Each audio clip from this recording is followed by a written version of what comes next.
৪৮ বছরে পা দিল দমদম তরুণ দলের পুজো। প্রতিবারই তারা নতুন ভাবনা ও সমাজ সচেতন থিম নিয়ে দর্শনার্থীদের মুগ্ধ করে। এবছরও তার ব্যতিক্রম নয়। এবারের পুজোর থিম ছাপ, একটি ভাবনা যা মানুষের দৈনন্দিন জীবন, মন এবং আত্মার সঙ্গে গভীরভাবে জড়িয়ে। পুজোর থিম নিয়ে বললেন শিল্পী পূর্ণেন্দু দে।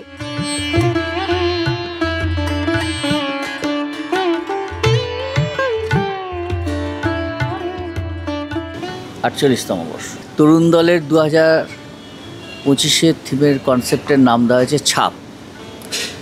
ছাপটা অ্যাকচুয়ালি আমি কেন রাখতে চেয়েছি, আমাদের বর্তমান যুগে মানে ছাপ একটা আমাদের আইডেন্টিটি, এবং বিবেকানন্দ এক জায়গায় বলে গেছেন যে তুমি জীবনে এমন কিছু করো যেটা মানুষ সারা জীবন তোমাকে মনে রাখবে, এমন একটা কিছু ছাপ সৃষ্টি করো।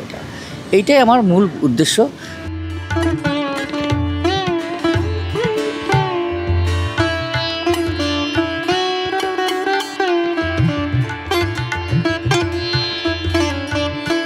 এবারের প্রতিমা শিল্পী অরূপ কর।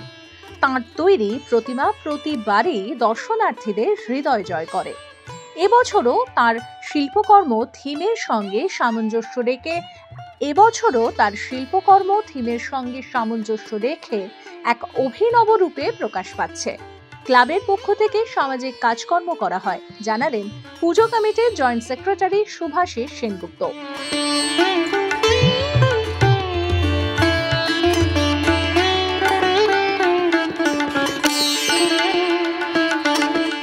আমাদের সামাজিক কাজকর্ম চলতেই থাকে সারা বছর ধরে।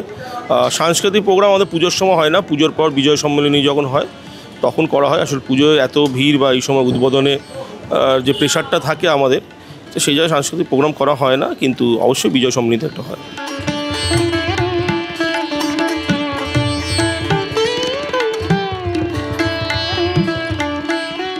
পশ্চিমবঙ্গে ঢাকের জগতে সাধারণত পুরুষদের আধিপত্য থাকলেও এখন মহিলারা সেই জগতে জায়গা করে নিচ্ছেন। এবার মহিলাদের নিয়ে ঢাক বাজানোর উদ্যোগ নেওয়া হয়েছে, জানালেন পুজো কমিটির জয়েন্ট সেক্রেটারি শুভাশিস সেনগুপ্ত।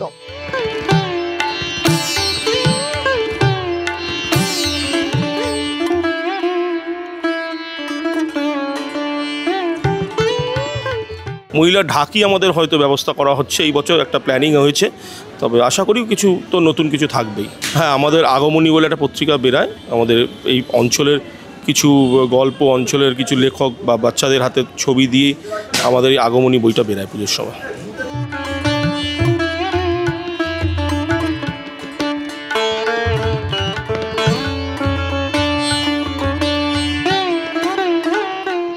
সব মিলিয়ে দমদম তরুণ দলের এবারের দুর্গাপুজোর অভিনব থিম দর্শনার্থীদের মন জয় করবে, এমনটাই বিশ্বাস পুজো উদ্যোক্তাদের।